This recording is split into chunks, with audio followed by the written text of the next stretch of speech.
Да, добро. Вело дека може би е тешко да го прашуваме човек самиот за себе да зборува, меѓутоа може ли на стартот накратко да ни откриете која сте всушност вие? Јас сум Анета Антова Пешева, инаку сум во бизнисот повеќе од 33 години до 88 сега како гаѓа 32 години. Јас сум сопруга на Антони Пешев, познат по тоа дека единствен си даде оставка во Македонијот министер. Имам две деца. Мојата ќерка Теа заврши во Англија и потоа магистрираше во University of Toronto и сега работи за владата на Канада. И остана во Канада. Се надевам дека ќе се врати. Синот ми е 19 години, он студира во Браун University. Така да тоа сум јас фамилијарно, а инаку сум собственик исто така на уште едно дете, мојата компанија, која што е најстаро моје дете. И таа е основана, значи, од тројца фактички власници сме, јас сопругот и и до ден денеска сме една од најстарите IT компании во Македонија. Во два сектора работиме. Тоа е едниот сектор е во софтвер и хардвер. Тоа софтвер специфициран за tailor-made софтвер, што значи дека специфициран за финансиски институции, банки и разни други организации. Исто така уште еден Унет, кој што е првиот интернет провайдер во Македонија и пред 25 години донесе интернет во Македонија, што беше многу интересно, дури за тоа време и во Европа многу ретко. Баш сакам сега на стартот да ве навратам малку во тој период. Може ли да објасните која беше инспирацијата, што оно што ве инспирира да започнете собствен бизнис и тоа баш вако како што се разборувате, затоа што нели минато се тоа го прецептиравме во тие години? Па да ви кажам, јас студирав на електротехничкиот факултет и тоа беше до ден денес мислам дека е еден од најаките универзитети, бидејќи од тој универзитет изведуваат спремни деца за секаде во светот да работат. Кога завршивме факултет, јас за време уствари на факултетот цело време работев некакви работи преку студентска задруга постоеше тоа. И студентската задруга ни даваше работи секаде по фирмите, али работев. Имав работа како чистачка во болница, да кажеме сервирка, во исто така на лента во Охису работела, сум полнела прашок. И така да тоа беше социјализам. Социјализмот не подразбираше приватен бизнес воопшто. Значи во социјализмот, сега тоа малце чудно што ти го кажувам, ама тогаш приватниот бизнес, предпријатија воопшто немаше ни закон за предпријатија, имаше луѓе кои што се бават така со бизнес, мал бизнес, шивачки, автомеханичари, и секогаш тоа беше некако као погребно, приватња. За да бидеш успешен, требаше да работиш во државна фирма. И тоа беше нели, социјализам, да допринесеш за општеството и за движењето социјалистичко. Мене тоа, да ви кажам, искуство од 5-6 години, од 18 години работев од така преку студентска задруга. Мене тоа не ми се допаѓаше, некако уравниловка, од 7 до 3, дома доаѓаш, ништо не ти се случува, влегуваш во една меланхолија и некако не ми одеше дека јас можам тоа да го правам. Али имав еден проблем. Проблемот се вика моите родители. Бидејќи моите родители, па мајка ми беше правник, уставен суд, татко ми беше директор на болница. Они никако не можеа да замислат дека ќерката инженер, па уште и го влечела Зетов, а тој добар у школа, да не биде асистент, тогаш не би можете земени да земеме да работиме приватно. Али јас бев толку упорна во таа работа и така почнавме со мали као авторски дела, работевме за Биотек. Во тоа време стопанска комерцијално беа едно. И работевме за банки, и работевме ситни програми за банки, така да платно прометник, извештаи што им треба, и така почна се. Така да, како Дуќан, тешко да се води, бидејќи имате, треба да увезете делови, па тоа некако беше се со пари работите, немаше живо сметки, се со кеш и тоа е невозможно за интелектуален бизнес.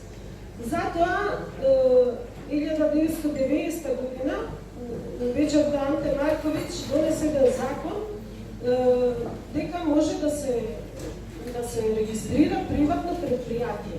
Тоа беше голем напредок во економијата на Југославија. И тогаш јас, значи, во јануари 90 година е регистрирано нашето предпријатие. Од Дукен, значи, влеговме, направивме предпријатие.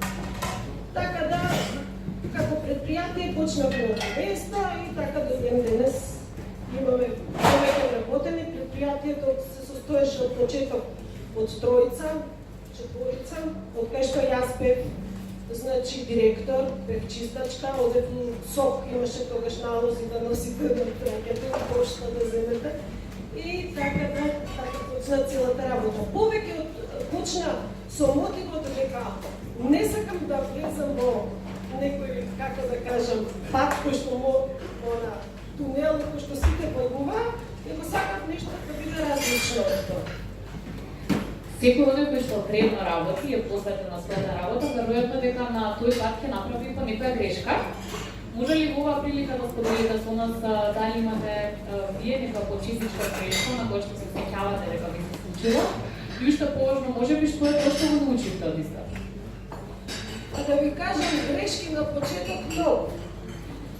Знаете, тогаш немаше ова вака, да кажеме, разни семинари, па разни експерти да ви раскажуваат за како да направите што. Ние случавме на живо. Законот кој што се донесе преку ноќ, значи тој беше, да кажеме, во сметководството исто требаше да водите за фирма со тројца, за предпријатие со тројца, исто како за фабрика една година. И тогаш, значи јас, директор и електроинженер, врска немам од сметководство, земав еден дечко млад од факултет само завршен и тој од сметководство смер, он нешто тамо петляше тоа цела година, на крајот на годината ми доаѓа инспекција, ја директор, ја уствари не сватив што кога белја е таа. Извештајот од управа за приходи катастрофа. Ја 10 години, мислам, помалце ќе живам од тој ден.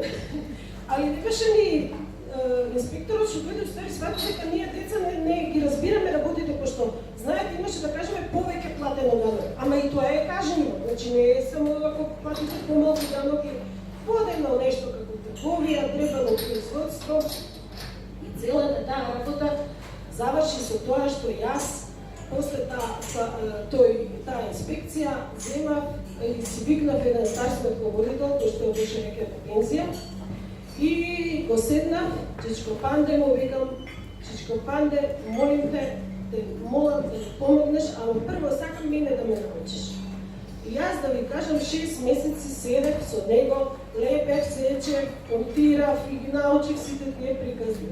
И мислам дека не треба никој да се нафаќа на функција директорска или управна, а да не ги познава основните тие работи. Минимум да знаат сметководител што пара, како искаште и да ги спореди бројките. Тоа е вака прилика една ситуација. Да го зборуваме уште малку за сите тие предизвици со кои што се случува човек кога основа компанија. Го споменавте вие тој дел со околу родителите и нивната поддршка, односно некоја може да каже притисок или не баш комплетна поддршка. Сега има ли други големи предизвици кои што вие ги имавте и ги почувствувавте, особено на почетоците на оваа работа? Предизвици колку сакате. Морам да ви ја раскажам приказната како сме ја регистрирале фирмата. Не фирмата Дукен. Откако веќе не можехме да работиме преку авторска агенција, регистрираме ние Дукен. Али за да се регистрирате Дукен имаше еден тариф, никој да има од сметководство знаат и треба шифра на дејност. И ние викаме, ние сме производствена софтвер. И сега производство иде во општина, таму имаше една Радомирка и таа не прими ние деца и ние викаме, господи, Радомирка, другарка Радомирка од живна дейност да биде производство на софтвер и обработка на податоци. И она вика, шо? Производство, надвор, орешани. Производство не може от централно градско подрачие. А ние сакаме адреса така еден од колегите дома на центар, който кажеш. Ние ја објаснуваме. Море, другарки, да ви кажеме сега нешто. Не е ова е каква адвокатска работа, кој е ова, не е нешто власт. Не бе, нека ме излагате, да не ми скачате. Идеме сега, ние шок е време за да видаме. И тој едниот од партнериве имаше дедо, така блистар еден и вика, бе, дай деца, ја да ви помогнам нешто. И што? Вика, кажете да ја имам, вика. Еден вика од Сача, вика, селото, вика, многу ми е. Тој пука сека мене, вика, од дворот беше дете, дај ја да му се јавам на Тито Петковски. И тој се јавува, не зима, одма по примат, бедо, како се викаше, бедо, спасе, го одма, отида, тамо, цека, Тито Петковски висока функција. И се јави, вика, Тито, абе на децава нешто внуков не му даваат. И тој, да ви кажам, одма телефонот, одма му беше јасно што се работи. Дигна телефонот, се јавил тамо, како се викаше тоа, не знам, Општина Центар. Тоа ме, не знам кој беше главен, и овако, и одеднаш вика одите тамо да ви дадат регистрација. Се вративме ние назад и одиме кај истала жена сега. Таа плаче. Вика, бе, деца, да те слуша тук и другарот Тито отидовте, абе, јак ја заврши пред. Е така нас беше регистрирана фирмата. Тоа се смешни историски работи. С оглед на целото искуство кое што го имате сите овие случаи, кои би било најповеќе што им го дадете на овие кои сакаат да бидат предприемачи? Да ви кажам, не може да се биде предприемач прво ако се мисли само дека сакате да заработите пари. Значи тоа парите после се доаѓаат.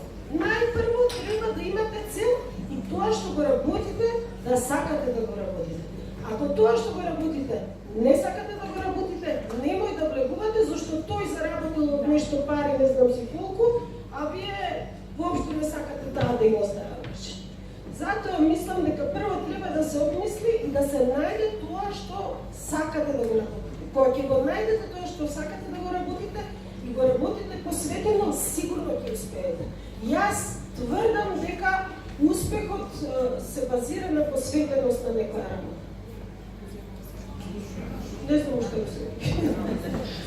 Кажете ми, господиня Анета, каков профил на кандидат може да биде дел од вашиот тим и вашата фирма? Да ви кажам, кај нас не бираме кандидати, пошто не знам дали знаете каква е состојбата во IT. Ние сите IT кои што ќе се понудат ги примаме. Јас знам каква е таа сите ги примаме. А после размислуваме и они размислуваат дали да, дали не. Значи, апсолутно немаме ние да читаме CV-ја. Нема ни CV-ја, ни завршил, не завршил, сакате работи, знаја, джаба, е готово. Така. Кој е вашиот омилен дел од вашата работа? Да ви кажам, најомилен дел е кога се заврши проектот и кога клиентот вас ви дава, го гледате дека е задоволен. Мислам, тоа е најважно. Нема нешто поважно од тоа да видите задоволен клиент. Значи, дека сте успеали. Мислам дека ја тука секогаш, кога ќе излезам и кога ќе речат, бе, знаеш, овие, тундра, бе, топ се, супер се, тука ми е, значи, стварно, и да душа што се вика. Браво. Тоа е најважно. Не знам друго што може да не задоволи, не, се е релативно за што другото. Дали имате да ни раскажете некоја анекдота со клиент кој што цел живот ќе ја паметите? Не знам јас што, дали имам. Не би можела вака да нешто посебно да истакнам. Има многу ситуации, многу. Али, знаете, кај нас клиентите се сепак институции. Значи, ние не работиме за поединци. Значи ние работиме со институции кои што се, да кажеме, осигурителни куќи, банки, таму треба повеќе луѓе се клиенти практички на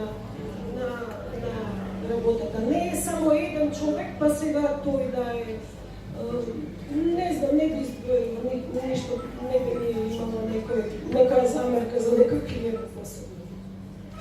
Како се мотивирате после неуспешен работен ден? Зависи како мислите неуспешен работен ден. Мене да ви кажем, ја кога ми е неуспешен работен, не е работен ден. Не е тоа мој работен ден. Знаете, јас веќе сум толку години во бизнисот, да повеќе сега оставам и правувањето и работата на помладите. Јас многу оставам, се ослонувам на нив, бидејќи во IT бизнисот, ако тоа не го направите, како собственик на фирма, вие сте готови. Значи, не можам јас сега да им кажувам што е ново на пазарот. Али во секој случај, ако сум нерасположена, тогаш се враќам дома и да ви кажам, влегувам во кујна и правам 10 јадене. Питкам се арби, нешто, нема никакви да јаде, ама важно ја готвам нешто. Кога ќе дојде со првото стане отвора страх, па гледа да не сака. Јас толку повеќе салонци да речем. Кажете ми кои сте ваши следни планови? Јас не сакам да живеам за планови и никогаш не сум живеела за планови. Значи сега живеам за еден момент. Планови големи не признавам, мислам дека од планови проекти сега милиони нешто тоа јас не можам така да живеам. Јас го живеам моментот и многу мислам дека во животот е важен континуитетот, не проекцијата што ќе биде, него континуитетот на тоа што си направил и тоа да го задржиш во подолг период. Кај нас го нема тој критериум на квалитет, како да кажам, а инаку да знаете е основно. Еве кај мене и вработените, јас повеќе ги ценам не тие најталентираните што ги излезат од Think Your Way, него тие најлојалните, тие се најдобри вработени и тие ја држат компанијата. Зашто ние во IT, знаете, имаме еден проблем, јас сум председател на ICT Chamber of Commerce на МАСИТ во Македонија и од прилика ги знам сите компании, телекомуникацијски, сите се тамо членки и компјутерски. Знаете, IT инженерите сега во овој момент има една тенденција, бидејќи можат одмah да се иселат, веднаш си одат, нели? Иако се најплатени во Македонија, нема поплатен кадар, мислам кадар што повеќе е платен од инженерскиот. Значи, просекот кај во IT индустријата на вработен е 52.000, мислам, тоа е неверојатно. А просекот на Македонија е 24, значи он има дупло во просек, значи него имате многу повеќе. Знаете како, IT инженерите секогаш им викам, едно е да имаш 2000 евра во Македонија, а друго е да имаш 5000 евра во Германија. Зашто мислам дека во Македонија 2000 евра се многу повеќе, зашто имаш и мајка, и баба, и татко, и свекрва, да, а во Германија 5000 евра не може да ти ги покријат трошоците. И мислам дека младите тоа треба да го разберат и треба да се задоволат со свој собствен труд, ако треба сами да почнат, да пробаат, да видат. Мислам дека особено кај IT инженерите тоа е возможно. И сега има таква тенденција на самостојни инженери кои што работат за странски фирми од дома. Значи, пошто кај нас, барем кај нас, софтуер може да се програмира и од Скопје за Америка, нешто нема никаков проблем. Со интернетот веќе не постојат тие бариери. Али тенденцијата на тоа да се шета од фирма до фирма, што мене просто не ми се допаѓа, знаете зашто IT инженерите вие им купувате лиценци, значи ги праќате во Германија и тие доаѓаат на лично име. Значи не може утре како фирма да има таа лиценца, него моите вработени сите добиваат тие лиценци на што ни требаат, дали било за IBM, дали било за Informix, не е битно. Значи, кога ги добиваат сите лиценци, одат од друга македонска фирма, таму добиваат уште лиценци и на крај, значи, со сите лиценци аплицираат за Америка, за Германија и што не е горе, мислам дека мислам дека за IT инженерите нема проблеми за во Македонија. Јас се малку смешно дека реков керка ми е во Канада, ама керка ми е екологистата, не знам што би работила Македонија. Пошто екологијата е на најниски. Имала многу работа.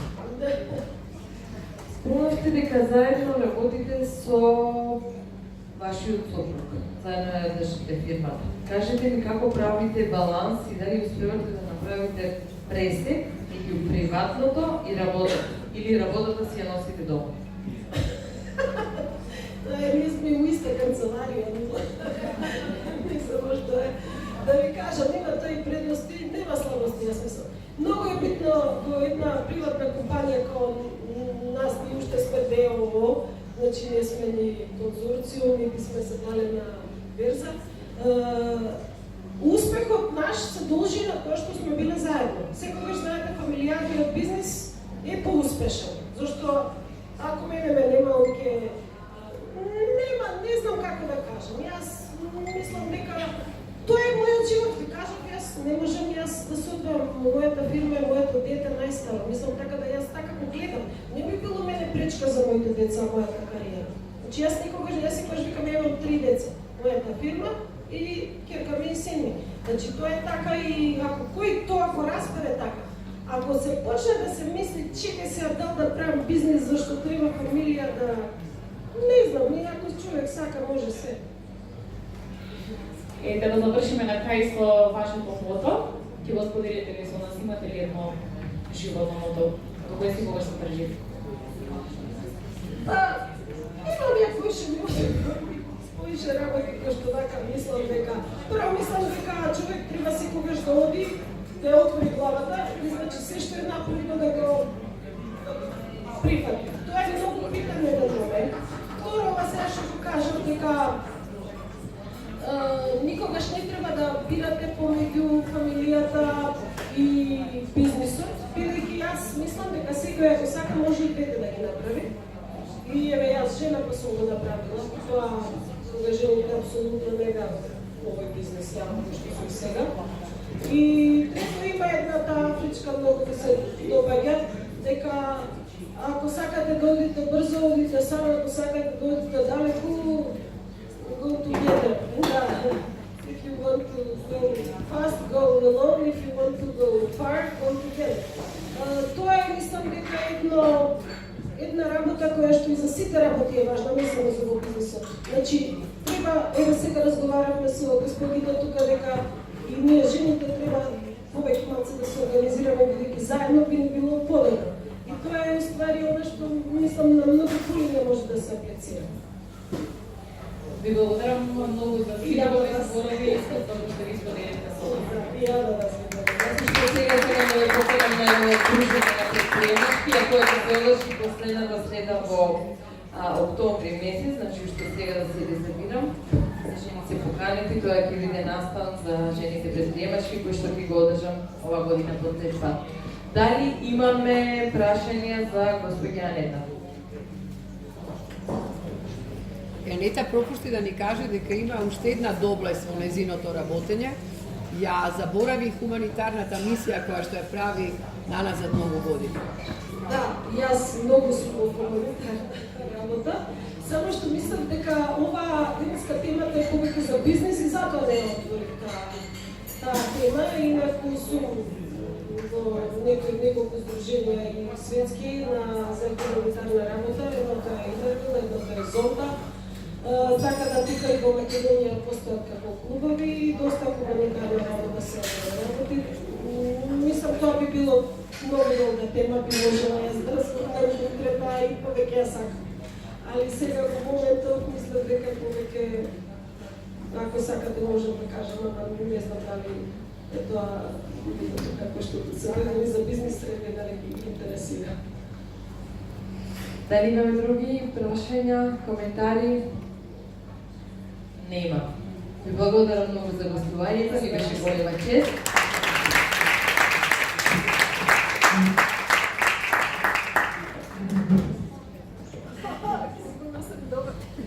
Третиот наш денешен гост